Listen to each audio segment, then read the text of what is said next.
The Locky two-step is running hot through 2024 as we are now 3-0 and the Locky Trinity is now 2-1. This past weekend, Natalia Silva and Ji-Young Lee hit for us in the Locky two-step at plus 117, and then Markel Medeiros was able to complete the Locky Trinity and cash that ticket at plus 272. Let's see if we can keep the hot hand rolling for UFC Vegas 86. Just a quick reminder that there are regional shows this weekend as well that I break down on the Lock of the Night or MMA LOTN Patreon page. Link for that is in the description below. We got ACA 170 going down Friday morning. We got LFA 176, I believe it is, going down Friday night. And then OKTAGON MMA 53 going down Saturday afternoon as an appetizer for the UFC event that goes down Saturday night. So if you want breakdowns on those, I strictly do that on the Patreon page. Check the link in the description below for that. All right, let's get into the Locky two-step. First step up that we got for you guys is going to be Hayder Amil, who takes on short notice replacement Fernie Garcia. Hayder Amil is a very solid fighter, all gas, no breaks type of guy with Gilbert Melendez as his main mentor throughout his career. He has an 8-0 record where he showcased his pressure style, where he looks to take opponents to the ground and grind them out from that top position, or eventually break them and get that late finish. He got his Contender Series contract, or UFC contract, through the Contender Series this past season, where he was able to go scramble for scramble and grapple, takedown for takedown against his very tough and game opponent, Emrah Sunmaz, but it was ultimately Amil who was able to grind that victory out and earn that contract. He's a very solid fighter all around. Striking could use a little bit of improvement still, but his grind is so tough to deal with that a lot of opponents usually break under that pressure. And given that Garcia has taken this on short notice and up a weight class, I think he's in for a long night as Garcia grinds this fight out and hopefully cashes the first step of the Locky two-step.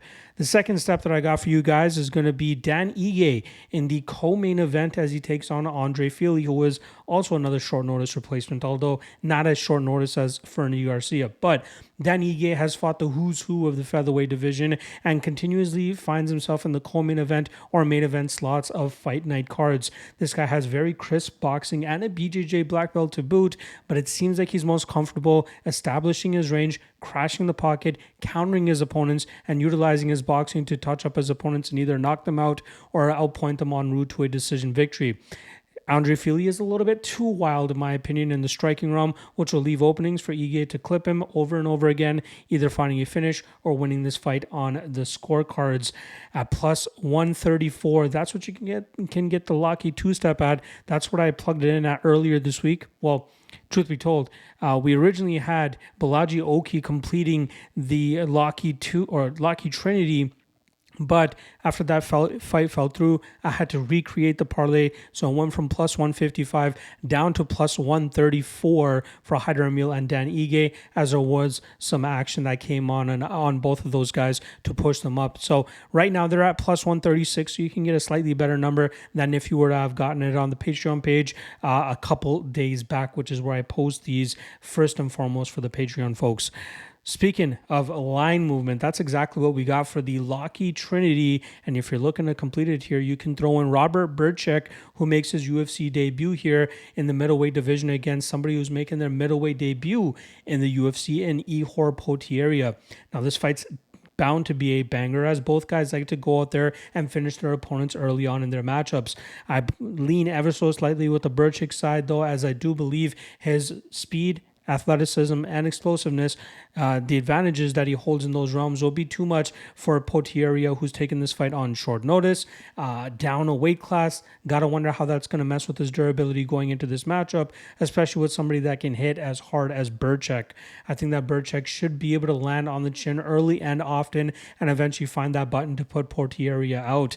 I still don't believe that Potieria is capable of fighting guys of this level, and yes, he did have success against Rodolfo Bellato in his last matchup, but I think a lot of that has to do with Bellato having a little bit too much confidence in his striking compared to what his grappling game normally brings to the table. And I think that Bryczek is the better striker here, and that will allow him to open up that knockout and secure that first round victory, but more importantly, cash this Locky Trinity for us.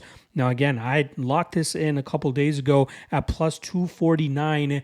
Now it's sitting at plus 274. It seems like a lot of love coming in for Potieria now. So I did not foresee that coming, but it seems like there is enough love out there for that line to be pushed as much as it is. One of those few times where not locking in the Locky Trinity earlier in the week works against it. So it is what it is, but regardless, I'm happy with the 3 legs that we got here. Let's see if we can cash them and keep the hot hand moving. I will see you guys again tomorrow for the 3 best prop bets for UFC Vegas 86. See you then. Peace.